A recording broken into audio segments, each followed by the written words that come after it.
लौंडो तुम चिलम मारो, गांजा मारो, मार मार के मर जाओ, लेकिन महादेव के नाम पे एक्सक्यूज देके अफवाह फैलाना बंद करो कि तुम बहुत बड़े भक्त हो।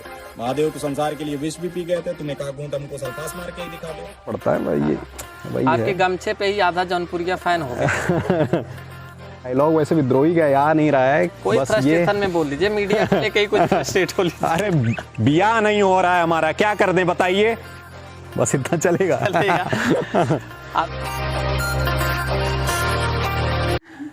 जब कभी कोई किसी चीज़ की शुरुआत की बात आती है तो सबसे पहले हम भारतीयों के या देसी लोगों के दिमाग में ये चीज़ आता है, हम बड़े अभाव से गुजर रहे हैं, ये हमारे लिए पॉसिबल होगा कि नहीं होगा। कुछ चीज़ें ऐसे सामने आती हैं कि जैसे ये लगता है कि हमारे लिए ये पॉसिबल हो ही नहीं सकता।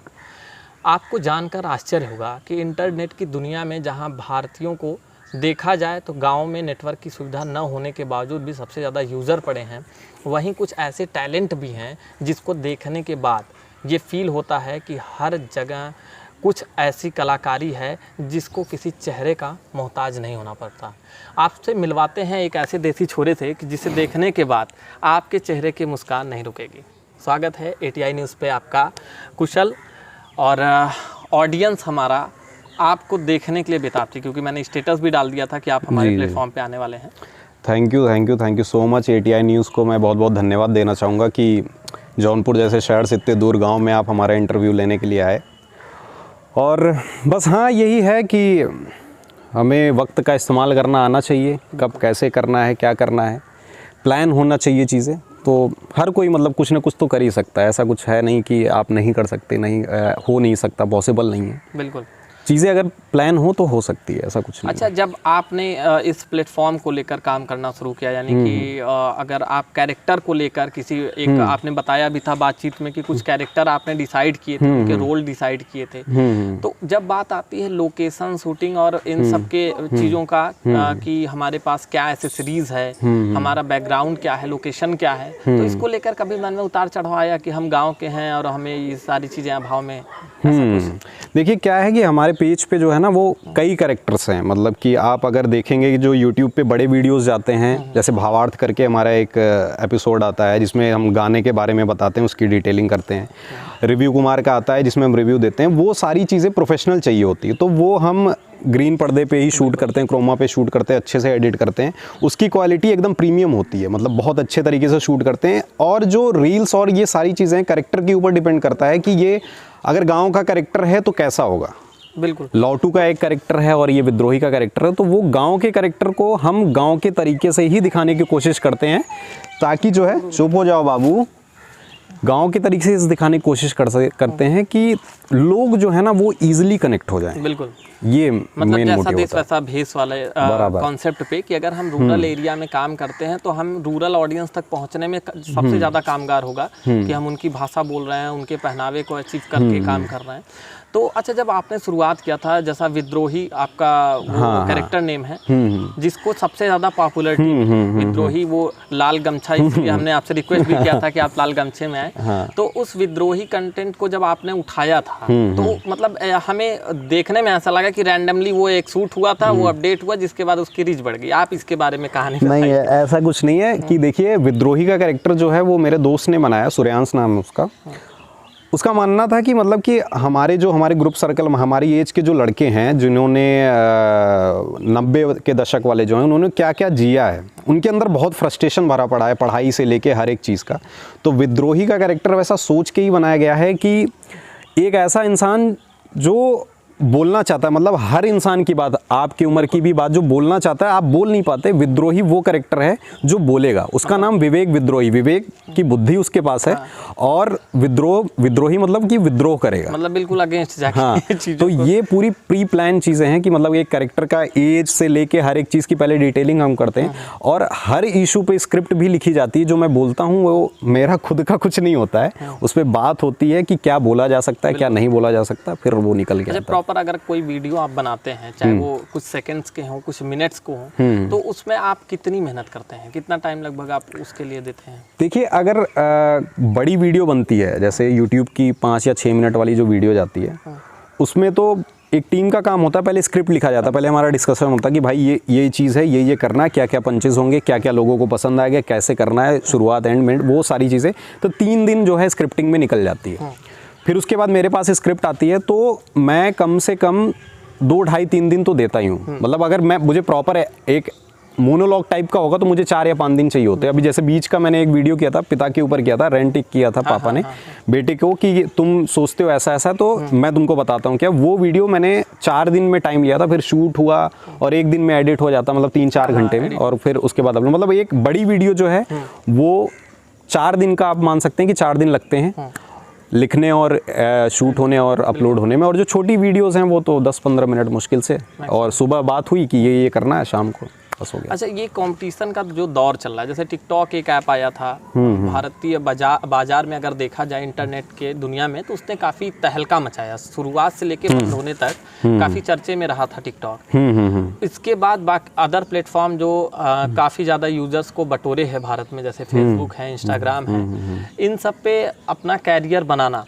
लोग बहुत तेजी से इस पे एक पेज बनाते हैं, उसको लेकर थोड़ी बहुत मेहनत करके कुछ हिट होते हैं, कुछ फ्लॉप होते हैं। मैक्सिमम अगर देखा जाए कैटेगरी तो फ्लॉप के ही ज़्यादा होती है। तो इस कंपटीशन के दौर में जहां आपको ये समझ में आता है कि मेरे ही साथ में और भी काम करने वाले ऐसे लोग हैं जो इस प्लेटफॉर्म पे काम कर रहे हैं, उनसे आगे निकलने के लिए आप लोग क्या स्ट्रेटेजी अपनाते हैं? देखिए क्या है कि सबका अपना अपना प्लान होता है, हर कोई एक दूसरे से आगे निकलना चाहता है, ऐसा नहीं है। तो हमारी कोशिश यही रहती है कि हम वो चीज़ें दे सके जो लोग रिलेट कर सकें। हमारे कंटेंट में देसीपना होना चाहिए। सबसे बड़ा टारगेट हमारा यही कि हम देसी रहेंगे, ताकि लोगों से इजीली कनेक्ट कर पाएँ कि अरे ये तो मैं हूँ, वो वाला मामला होता है। पहले सबसे बड़ी चीज़ ये है।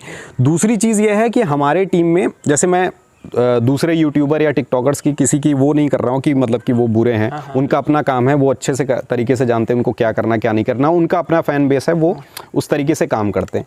हमारी टीम में क्या है कि हम प्रोफेशनल एक्टर्स हैं। मैं भारतेंदु नाट्य अकादमी का 2nd ईयर का स्टूडेंट हूँ, और मेरा दोस्त जो है धनंजय शर्मा, वो भी भारतेंदु नाट्य अकादमी का 2nd ईयर का जो है वो स्टूडेंट है। और मुझे मिनिस्ट्री ऑफ कल्चर से जो है क्लासिकल थिएटर के लिए स्कॉलरशिप भी मिल चुकी है, यंग आर्टिस्ट, और उसको भी मिल चुकी है। तो हमारी टीम में जो है ना, वो प्रॉपर एक्टर जो हैं वो हैं।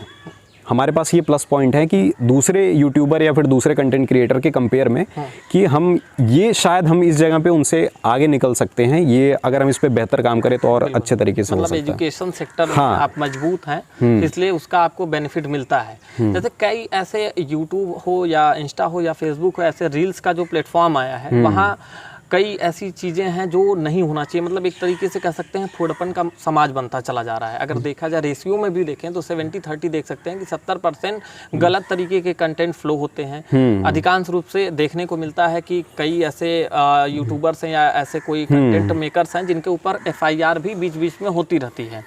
तो उनके लिए मतलब आप क्या एक मैसेज देना चाहते हैं? ये भी बहुत इम्पोर्टेंट। यार देखो, सबसे बड़ी बात ये है कि वो अगर ऐसा कंटेंट बना रहे हैं तो उनका ऑडियंस भी है वैसा, तो उनको बोलने से पहले हमें अपने आप को सुधारना होगा। जो हम वो देख रहे हैं, क्यों देख रहे हैं, वो वीडियो ऐसा क्यों बना रहे हैं, तो उसमें समाज की मतलब कि जो एक हिस्सा है जो इस तरीके के वीडियोस देखना चाह रहा है, तो वो उनकी भी गलती है, मुझे ऐसा कुछ नहीं है। और उनको व्यू चाहिए होता है तो वो इस तरीके से काम करते हैं। सबका अपना अपना है, तो मैं किसी के ऊपर मतलब ऐसा बोलना नहीं चाहता कि आप ऐसा मत बनाओ, ऐसा मत करो। आप अपना करो, जो कर रहे हो करो। OTT को लेकर अभी हाल ही में गवर्नमेंट ने कुछ नियम कानून बनाए हैं। हाँ, अगर OTT के प्लेटफॉर्म में ही देखा जाए तो ये सब भी आते हैं। यहाँ रील्स को लेकर या शॉर्ट वीडियो को लेकर, डॉक्यूमेंट्री को लेकर, क्या आपको लगता है कोई रूल्स या ऐसे कोई नियम कानून बनाने चाहिए जो लोगों के बीच में गलत मैसेज फैलाने वाले जो कंटेंट मेकर्स हैं उनसे कुछ मतलब उनके ऊपर कुछ पाबंदी लग सके? फिर वही बात आ गई ना यार, मतलब कि अगर रील्स पे अगर ऐसे कंटेंट जा रहे हैं, मतलब हर तरीके के कंटेंट है ना रील्स। एक तो रील्स खुद प्रमोट करता है लोगों को कि मतलब कि आप कंटेंट डालिए और हम खुद प्रमोट करेंगे यहाँ तक पहुँचने की। अगर उनके रील्स प्रमोट किए जा रहे हैं कि इसका मतलब है कि लोग देख रहे हैं। और यही है बनाने के लिए कि अगर आप बुरा कंटेंट बना रहे हैं तो मैं बोलना नहीं चाहता पर्सनली कि मतलब कि आप ऐसा कंटेंट मत बनाओ, ये मत बनाओ, कि सबका अपना पर्सनल है कि मैं ऐसे नहीं बोल सकता कि आप ये मत बनाओ। आपका अपना कंटेंट है, आप जो भी बनाना परोसना हो परोसो, वो मैं अपना है। मैं जिस तरीके का कंटेंट बनाता हूँ वो अपना है। जो आपका ग्रुप है उसका नाम द हैशटैग है। हाँ। इस नाम के पीछे की क्या कहानी? हैशटैग नाम के पीछे की यार देखो कहानी ये है कि बचपन में क्या है कि पापा जो हो या फिर स्कूल में हो तो बच्चों को बोला जाता है कि अबे तुम गधे हो, है ना, एक टैग मिलता है हमको कि गधे हो क्या, तुमको ये नहीं आता। तो मोटिव यही था कि आगे से कोई जो है कोई गधा ना बोले, कि गधे को हम इतना तेजी से भगाएंगे, और गधा हमारा भाग भी रहा, घोड़ा बन गया है वो। सही। तो मेन मोटिव यही था कि जो है गधे को लेके आगे निकलना है, ये टैग हटाना है। बिल्कुल। तो मतलब और सबसे ज्यादा मेहनती गधा ही होता है। हाँ, ये कह सकते हैं कि सबसे ज्यादा बोझ लेकर चलने वाला है। हाँ। अगर देखा जाए तो चींटी के बाद गधे को रखा जाए तो कोई गलत नहीं होगा। तो अच्छा, जब द हैशटैग की आपने शुरुआत की तो फैमिली मतलब सपोर्ट, जैसे भारत नाट्यम से आपने पढ़ाई बताया है कि आप कर रहे हैं, भारतेंदु नाट्यम, सॉरी भारतेंदु नाट्यम। तो ये एक आप गांव से बिलोंग करते हैं, यानी जौनपुर से लगभग 30-35 किलोमीटर की दूरी पे है आपका जी गाँव, जी जी जी। है ना? यहाँ से वहाँ तक पहुँचने के सफ़र में आपको सबसे ज़्यादा मोटिवेट किसने करा था? सबसे ज़्यादा अगर मोटिवेट अगर किसी चीज़ ने की है तो भाई वो मेरा ड्रीम है सबसे ज़्यादा, कि मेन चीज़ तो मेरा ये था कि हाँ भाई मुझे ये करना है करना है करना है। मैंने ज़िद की, और फिर उसके बाद घर वालों का जो सपोर्ट होता है ना भाई, वो सबसे ज़्यादा ज़रूरी होता है।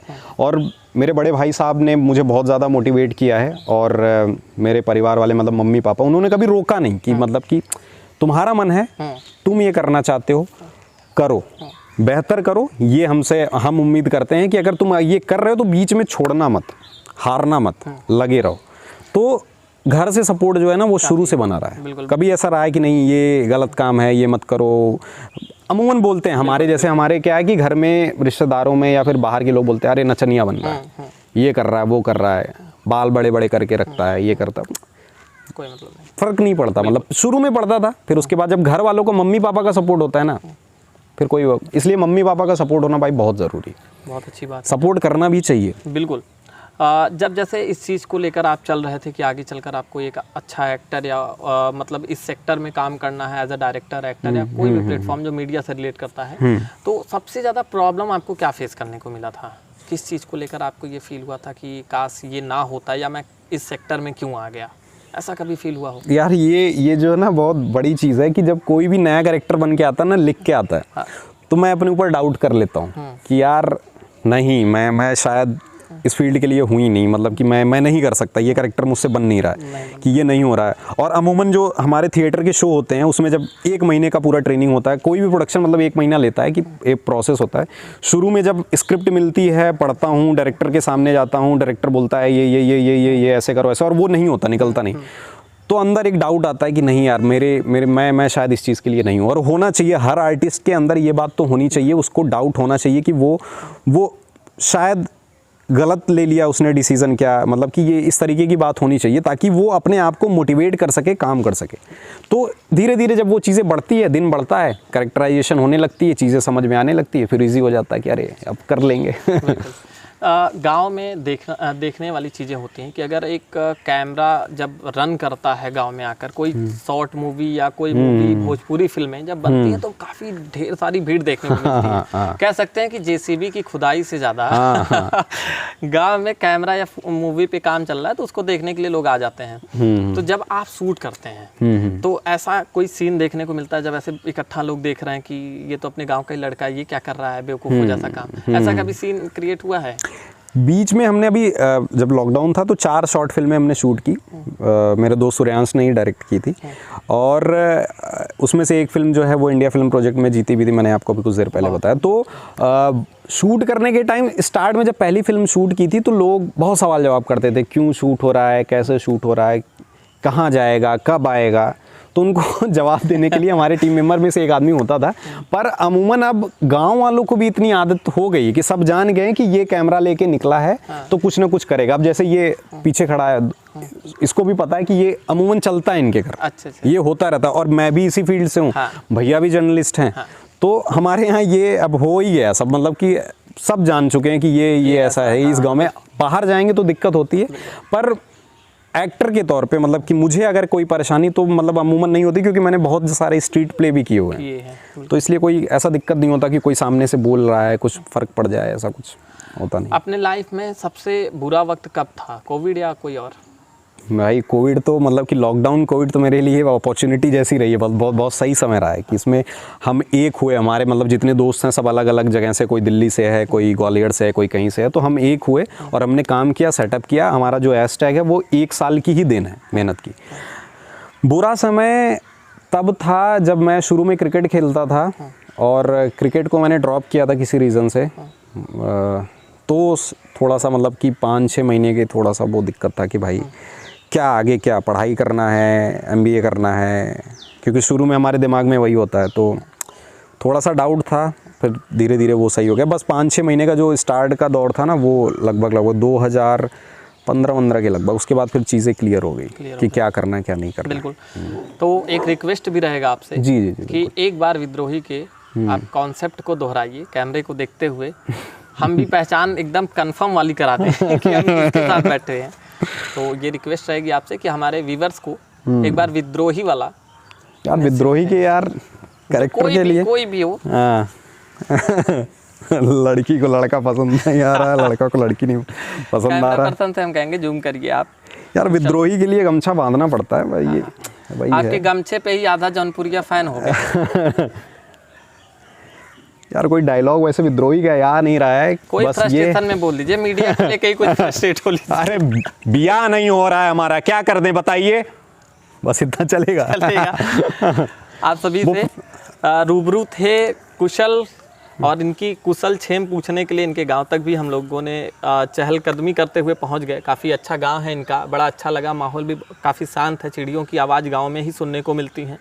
शहर के शोर शराबे से जब हम दूर हट के गाँव में पहुँचते हैं तो वाकई दिमाग जैसा एकदम लगता है कि खुल सा गया है। बिल्कुल, कुछ और चीज़ें जो हमारे दिमाग में कहीं दबी रहती हैं, शहर की भीड़ भाड़ और भाग दौड़ में हम खोए रहते हैं, गांव में आने के बाद कुछ अपने और अपने कैरियर के बारे में और ज़्यादा सोचने का मौका मिलता है। तो कुशल, आप इतने अभाव भरी तो नहीं कह सकते क्योंकि आप टैलेंटेड हैं, काबिलियत है आप में, तो अभाव आपके साथ कभी हो ही नहीं सकता। पूरी टीम ATI आपके आगे मतलब आप बढ़ते जाएं, इसके लिए कामना करती है ईश्वर से। बहुत बहुत शुक्रिया। कि जौनपुर को कुशल के नाम से भी जाना जा सके। हम लोगों को एड्रेस में अगर हम कुशल के ऑफिस या कंपनी के बारे में सर्च करें तो हमें पूरा एग्जैक्ट आने का मौका मिले यहाँ तक, और बाकी लोग भी इसमें आए। हमारे साथ कुशल थे, जैसा हमने आपको बताया, काफ़ी अच्छे शॉर्ट फिल्म को भी इन्होंने बनाया जिसका लिंक हम लोग डिस्क्रिप्शन में दे देंगे। मैं था राणा सिंह और मेरे सहयोगी थे वीर बहादुर सिंह, और इस समय हम लोग मौजूद थे द हैशटैग कंपनी के साथ। ठीक है।